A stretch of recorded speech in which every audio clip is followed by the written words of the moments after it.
and gentlemen, welcome to another episode of the Maximum Extreme Podcast, the ultimate movie and lifestyle podcast. My name is Bobby Stryker. And I'm Yao. And today we're going to be talking about The Raid Redemption, as well as a couple of classics and Men in Black 3. You are listening to the Maximum Extreme Podcast. That's cool. Yeah, hey Yao, how's things? Things are cool. I think I need to update you on one or two things you probably know about anyway.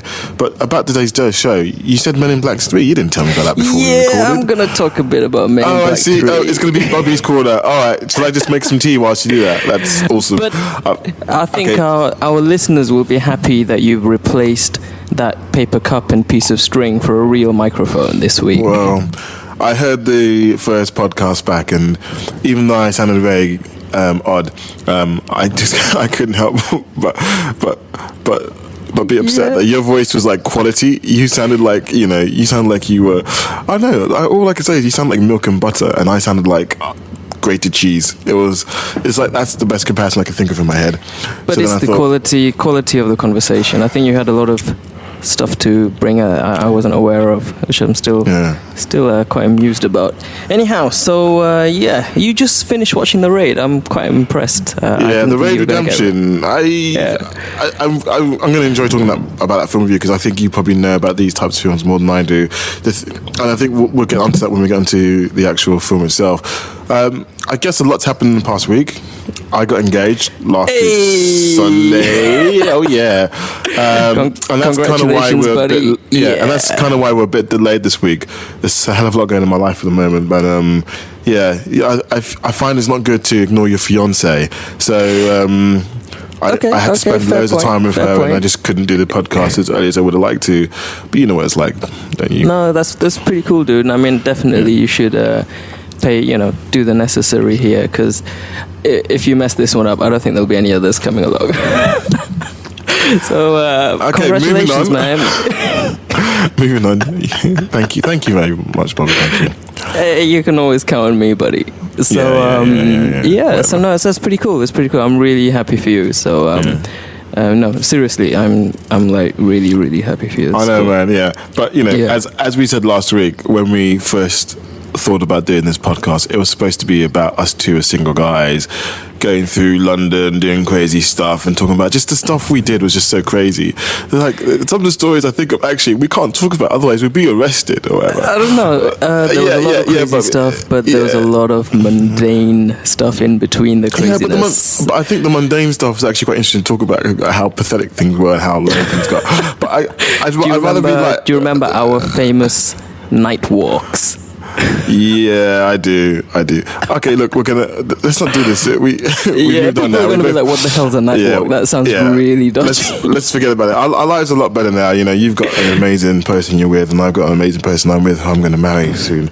That's pretty cool. So, we're both. Life's good. So let's forget about the excellent things in our lives and talk about weird things like films. So what do you want to start with first, Mr. Stryker? We might as well start with The Raid, seeing as it's fresh in your mind. You've just seen it. So what did you think of it? Okay. I was coming into this film. You told me that it's been compared to a few iconic movies. Hard Boiled and some other genre stuff and so on. And it's not. It's not a Hong Kong movie, is it? Where is it? Where is this? Korean? No, it's Indonesian. That's it. It's Indonesian because it's really interesting because it's not, the cast is some Chinese, some Indian.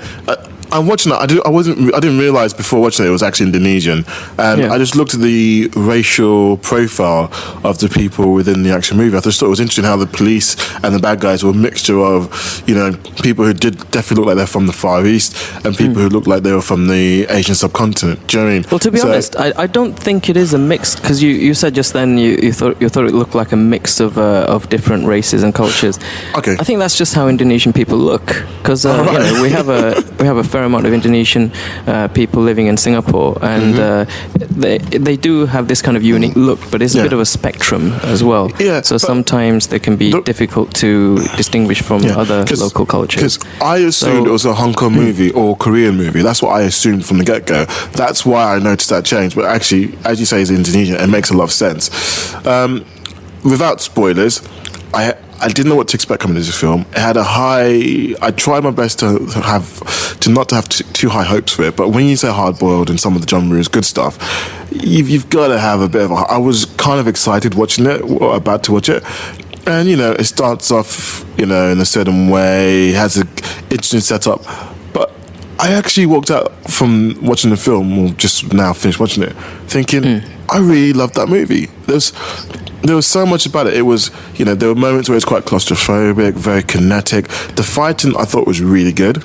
I think I've seen movies in which the fighting's a lot better, but I think the problem I have with some of these kung fu movies is that when you have one guy fighting loads of people, the other guys just stand around watching, and they just stand around waiting to be beaten up one by one. And in this film, when there was enough space, everyone piled up onto... taking a Q ticket, it's my turn next to get my ass kicked. My God to die. But in this film, if there was enough space for the bad guys to move around, they just jumped and piled on each other. And it was a bit confusing at times. But then a lot of the times, it was in corridors. There was not enough space for people to move. So you could see how it was even single file or 1v2. And there's a certain part in the film where this guy is cornered. And... you think he's done for, but the way he takes it on head on, it reminds me of that film. What's that film called? The Grey. You know The Grey? You mean the one with wolves? The one with Gruels and Liam Neeson. If you watch the trailer, I haven't seen that either. But I've heard it's one to avoid. But man, that's really disappointing because I watched the trailer. I think that's an amazing film. But there's a bit in the trailer where he gets glass, puts in his knuckles, and runs. You see he's about to run and fight a wolf. Yeah. That kind of happens in this film. Without too many spoilers. And this guy who is probably going to die. Or whatever, you don't know what's going to happen next. I guess he just runs on and takes on all these people because he has no other choice. And things like that I loved, and there's a certain twist which is not that nuanced a twist. I've seen that twist in 100 other movies, I guess, but I wasn't really expecting it. I guess that's why it's a twist. Okay, but all right. Interesting take. Okay, cool. I walked out not understanding really what happened. Go on. I didn't understand.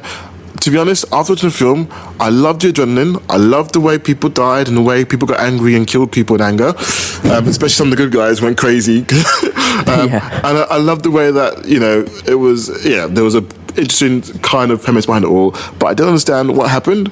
And when certain main characters died, I was like, okay, what does that mean? And at the end, when people walked away at the end, I was just like, okay, I liked the film, but I don't know what happened. And that's my non-spoiler review. This just shows you haven't read my write-up on our website. I haven't, because I didn't want to spoil so the plot is summarized in its entirety in the poster. One bad guy, 20 cops, 30 levels of chaos.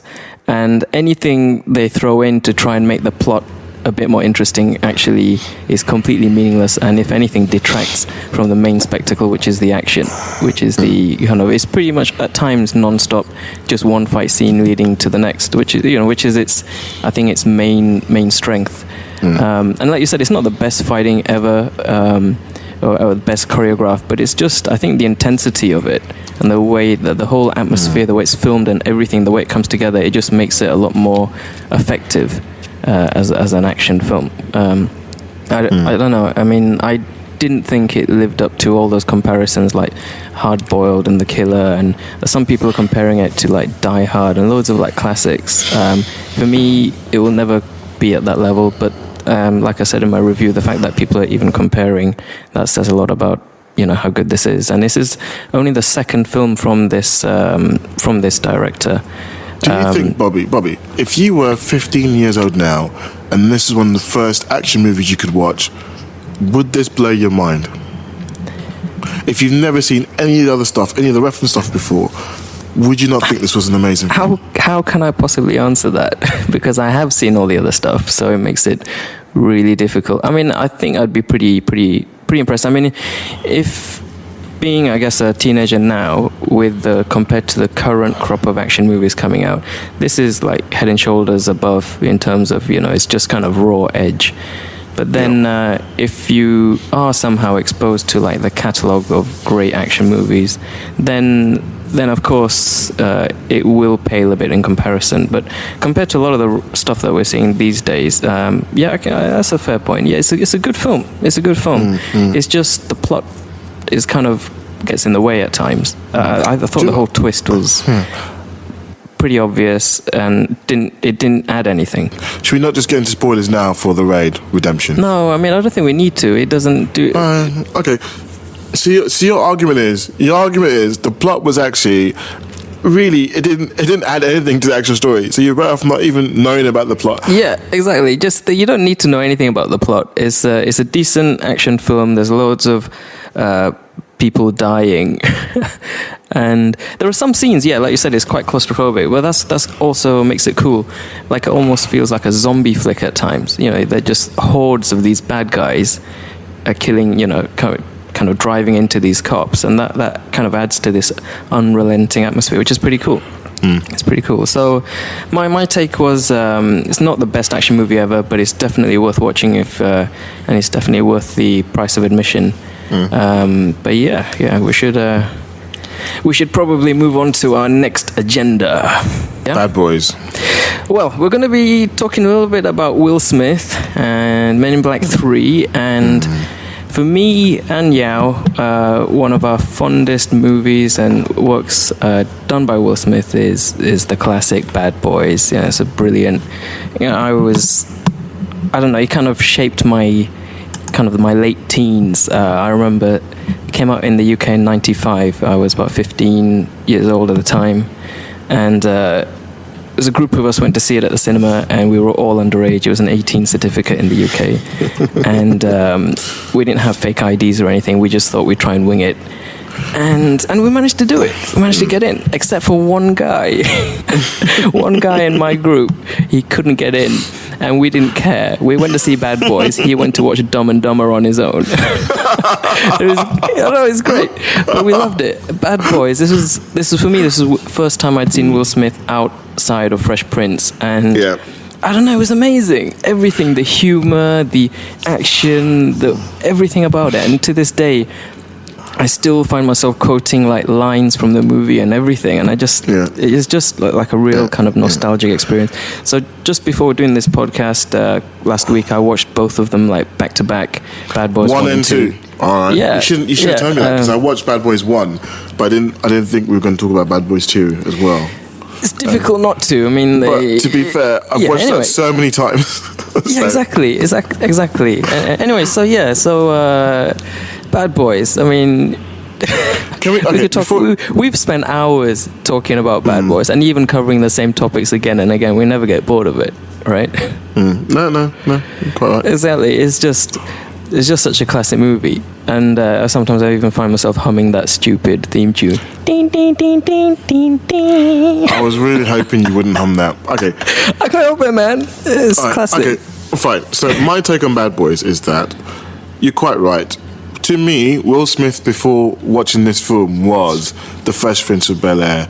He was a cool guy, kind of cool guy, but he was a family-friendly guy. He'd released some music, some rap, but never swore in any of his music. He always said, I don't believe in saying things like swearing, cursing, or saying the N-word, all this other stuff. So you're like, okay, fine, that's fine. You know, that's what his persona was. He made a film called 6 Degrees of Separation, which I think was his first movie. Is that the college one? Have you seen 6 Degrees of Separation? Is that the one where he just turns up and starts saying he's like a member of the family or something? No, well, it's one where he says I think he says he's Sidney Poitier's son, something like that. Where he says he's okay, it's something like that. Anyway, so. It's a really interesting movie, but I think it's one of his best roles to date, because he took a lot of risks there, because he wanted to be a movie star and he was happy to take a lot of risks, and he was just, well, spoilers for 6 Degrees of Separation is like 20 years old, for Pete's sake. So it's his character in it was he was this guy who mesmerizes people's lives and touches them and turns them upside down. So and. It's about the premise of 6 Degrees of Separation is that we're all connected in the world, and we at least know people who know someone, and no one's separated by more than 6 degrees. There's more than 6 people.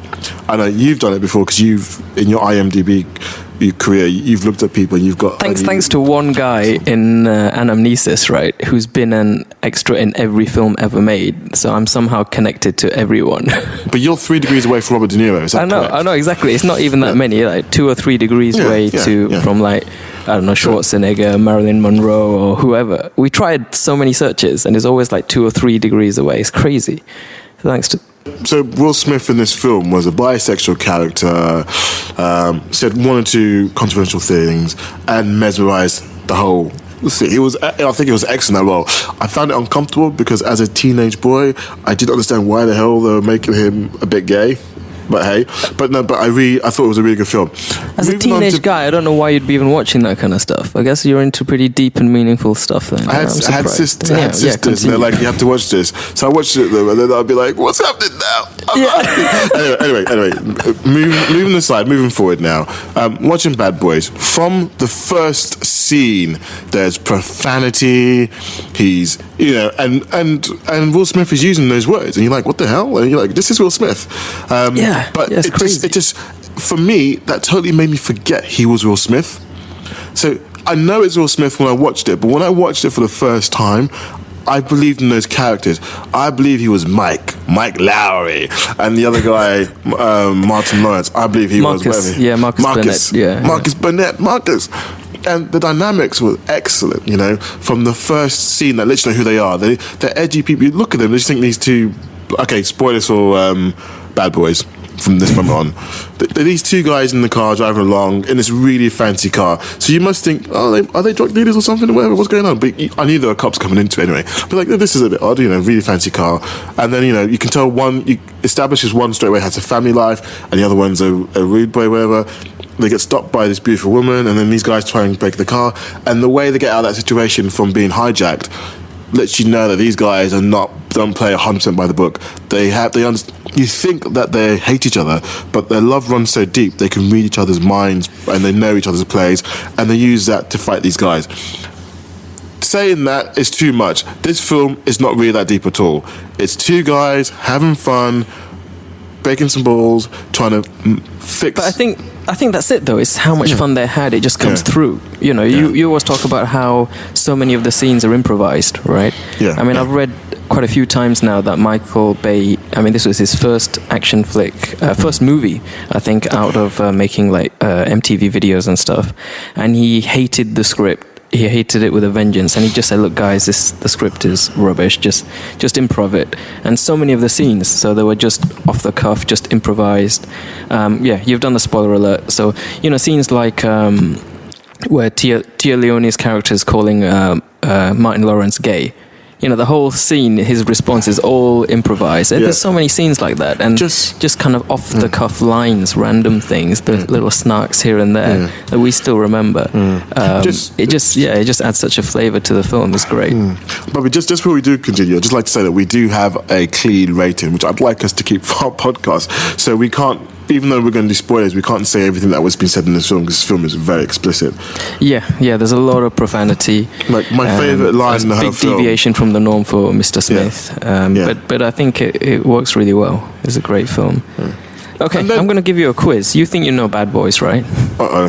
You didn't warn me about this. I know, I didn't. I didn't warn you about it. And this is tricky. I don't think many people know this stuff. Okay, what was the original title for Bad Boys? I have no idea. Two black guys. Two what? Brothers, called Brothers or something. Brothers? No, not quite. It was called Bulletproof Hearts. That's terrible. I know. How lame is that? Absolutely. That would not. Bulletproof Heart 2. Bad Boys is. That's so lame. Bulletproof Hearts. So did they change it after they sang in the... That would be more reminiscent of the character I think you're saying Will Smith played in that first film. Bobby, thanks a lot. Yeah, that wouldn't have been good. Yeah. Okay, what else have we got? Who was going to be Mike Lowry originally?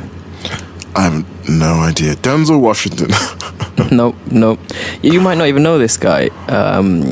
Arsenio Hall. I know Arsenio Hall. Coming to America. That would have been terrible. Yeah, I know. That would have been terrible. It would have been a different film. Will Smith brought something to this film because he was that cool, really cool, slick guy. Yeah. Okay. This is an easy one. So that first scene where they get carjacked, and So Martin Lawrence's character is having to face off against the bigger guy.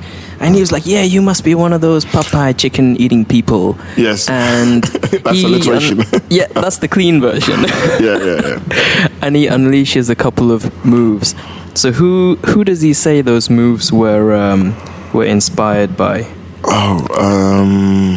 In the film. Wesley Snipes, Passenger 57. Hey, there you go. Wesley Snipes, Passenger 57. That's one classical film, Passenger 57. No, this is just trivia now. I think we've done God. Those are quite obscure questions. I reckon you'll know the answers to all the other stuff. But this is just a piece of trivia that the Porsche that they drive, the 911 Turbo, the limited edition, it's actually Michael Bay's. He lent it to the production. Wow. Yeah. So I discovered that Googling around and stuff. That's quite cool. Okay. It's pretty cool. So Will Smith, he's done a lot of stuff. We're fans of the Bad Boys films. Bad Boys 2, I don't know, when we first saw it, I didn't like it, you know. Okay, when I first heard about Bad Boys 2, I was upset because Bad Boys was iconic. After a year or two after Bad Boys, I really wanted Bad Boys 2. But Bad Boys 2, when did that come out? How many years later was that? Do you know? It came out 2003. The year we graduated, yeah. Oh, wow. And when did Bad Boys come out?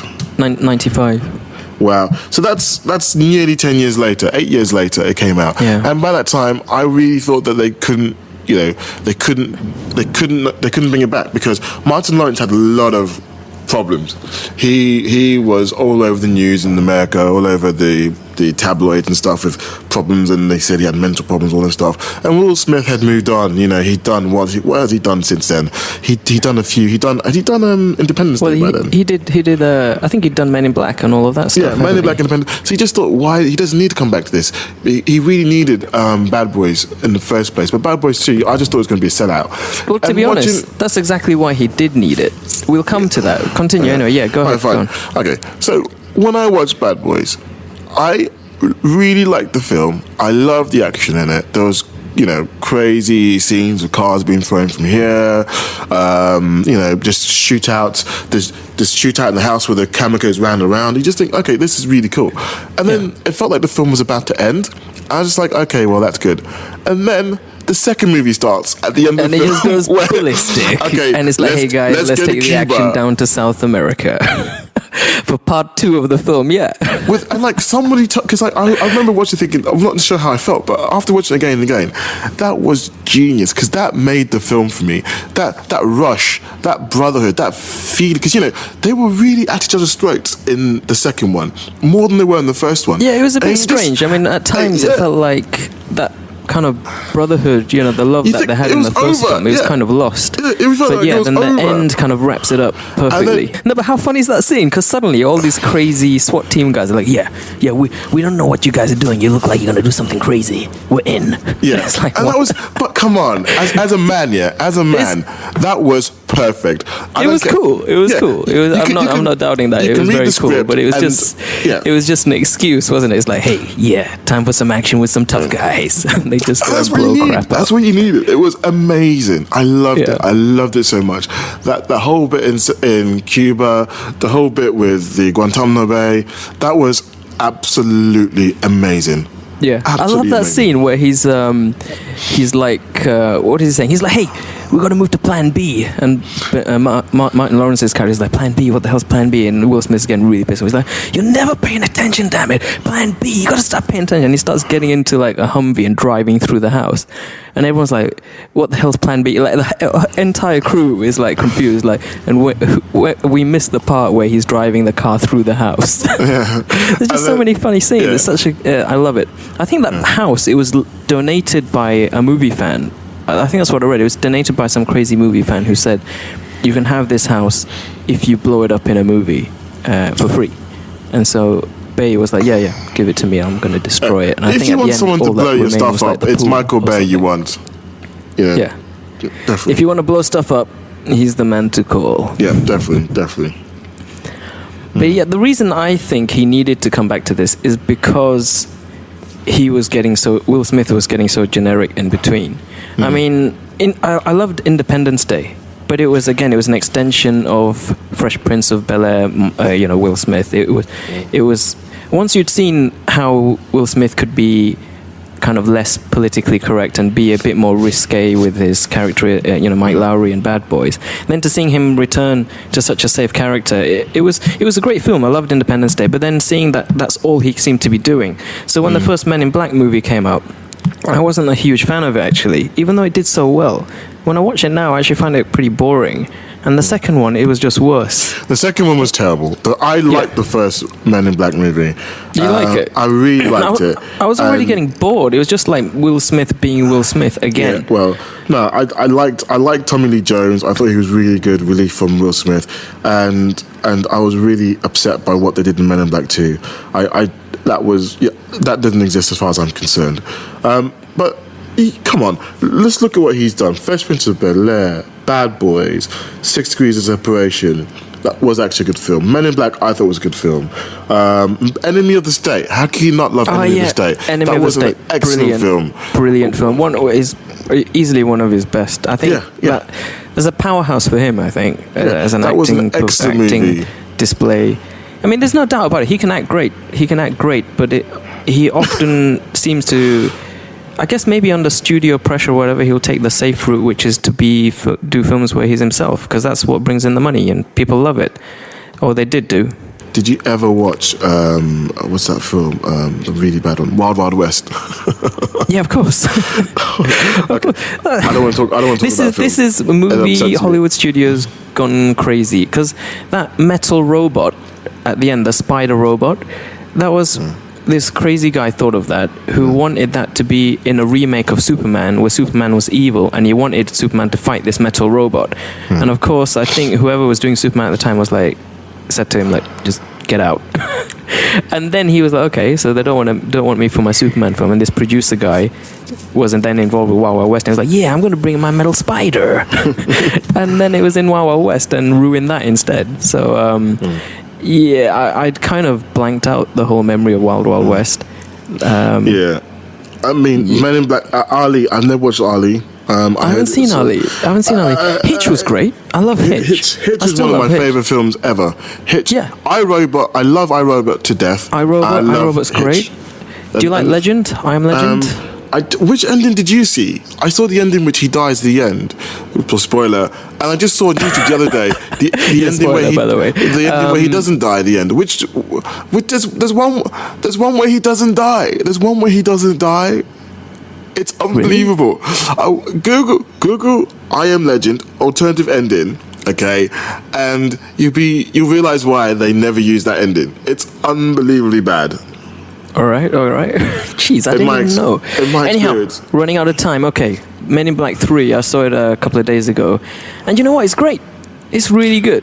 It's really, really good. I think for me, but I wasn't as big a fan of the kind of franchise as perhaps a lot of people. I didn't even know it was being made, and just suddenly, Avengers has been out and big titles. Then suddenly in between, you see the poster, Men in Black 3, and I was like, okay. Do you know that Will Smith might be getting divorced? I mean, this is all rumor, allegedly. I don't know if it's true. He loves his family. I think him and Jada. I don't know anything about his personal life. So please, Will Smith, if you ever hear our really small podcast, I am no one. Please don't sue me. I'm just saying what I heard. It's gossip. Yeah, Will Smith. He's right. He's no one. I think so. I think you're amazing. I am a nobody. Okay, but I hear that rumors are that him and Jada are having hard times. They might actually split. Are you serious? They've been together forever. He's gonna need money. Well, that's life, isn't it? Things happen. Never with me and my fiance, obviously, but it happens. 50% of marriages don't work out. That's life. Anyway, I mean that may not be true. I have to throw this. I remember this comedian once said, "Yeah, 50% of marriages end in divorce. That means it's either going to be you or your partner." Anyhow, Men in Black 3. It's a great film. Some people said there's not enough aliens in there, but those ones that they do have are great. And I don't know. I don't think I need to say much about it. It's Will Smith. I don't want He's spoilers. less of the wise guy, smart talking, smooth operator he was before. He's more of a... He's just a better all-rounded person here, and he's got this agenda. He's trying to save his partner.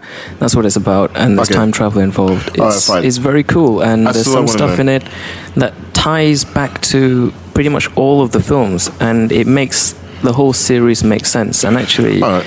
I don't know. So even two. Say again? Even two. Even Men in Black 2. Well, because it continues the kind of the dynamic between the two lead characters. I mean, it roots more to the first one, I have to say. All right. But yeah, I mean, I don't know. It's really good, and actually the ending. It's a good film, and actually there are some pretty powerful moments in it. I was surprised. It kind of took my breath away. I was like, wow, that's really great. And I think I want to stop you there worth watching. Because I really, really want to watch this film, and I'm going to watch it maybe today or tomorrow with my fiance. Check it out. But have you looked? The reason I talked about Will Smith getting divorced is, have you looked at his IMDb page recently? No. There's a few films that are announced on his IMDb page I didn't know about. Hancock 2. I didn't like the first Hancock. That's been on the IMDb page, I think, for a few years now. Whoa. Unless it's been updated recently. And Bad Boys 3. Oh, really? And I, Robot 2. Okay. And it says announced. And the thing about IMDb is, usually when it says announced, it has really been announced. I mean, IMDb is a trustworthy source. And if it's not announced, they usually say pre-production or rumored. You know. Yeah. Bad Boys 3. It says announced, and it does say he's rumored to play his character game, but it's not sure whether he will play a game. And he's unconfirmed as being in iRobot 2. So Jeez. But okay, that's really interesting. Yeah, no, I wasn't aware of that. I mean, I've seen Hancock 2 and these titles there, but I really have no idea if they're ever going to materialize. But while we're on movie news, the big one this week, I guess, is that G.I. Joe has been pushed back. It's no longer going to be coming out this summer. Do you know why? Well, I don't know. I mean, there's different reports. I mean, they mention all this rubbish about getting it converted to 3D. No, look. I'll tell you this now. A lot of films that came out when 3D first came out, when they did the post-production, it took them about 12 weeks. At the most, it would take a few months. It does not take 9 months or a year to do that. There were some test screenings on G.I. Joe, which only happened recently. And they have spent a hell of a lot of money. Yeah, they spent a hell of a lot of money. I've heard over this stuff. Yeah, I heard it was pretty bad. The marks in this film, and it's done poorly with the test screening. And I think there's some point where you got to be like, look, this is my piece of art. I'm going to make it this how the film should be. But if it doesn't have a good vision from the director and it's poorly received by, let's say, the test audience, whether that's a valid test audience or not, I don't know. It's a big deal to actually change the date like that. It must have been a shocker. Because it was one of the kind of primaries in the kind of summer release schedule. So it's a pretty big deal. I don't think we've ever seen a big summer film pulled so last minute like this before. Which studio is in charge of that film? Do you know? I don't know. I can't remember which production house. Is it Fox? I don't know. I'm just guessing. Whoever it is, yeah. I don't know if it's Warner Brothers or Paramount or whoever. It's the same. It might be. I mean, the people saying they didn't want it to compete with Spider-Man. I've got no idea. who. That's a Sony part. Spider-Man's I think still owned by Sony Pictures. That could be Paramount or whatever. But it doesn't matter. But whichever studio that is, that's a big blockbuster they've not put out. And I'm sorry, it doesn't matter how good the film is. People will go and watch it regardless. The young guys will go and watch G.I. Joe.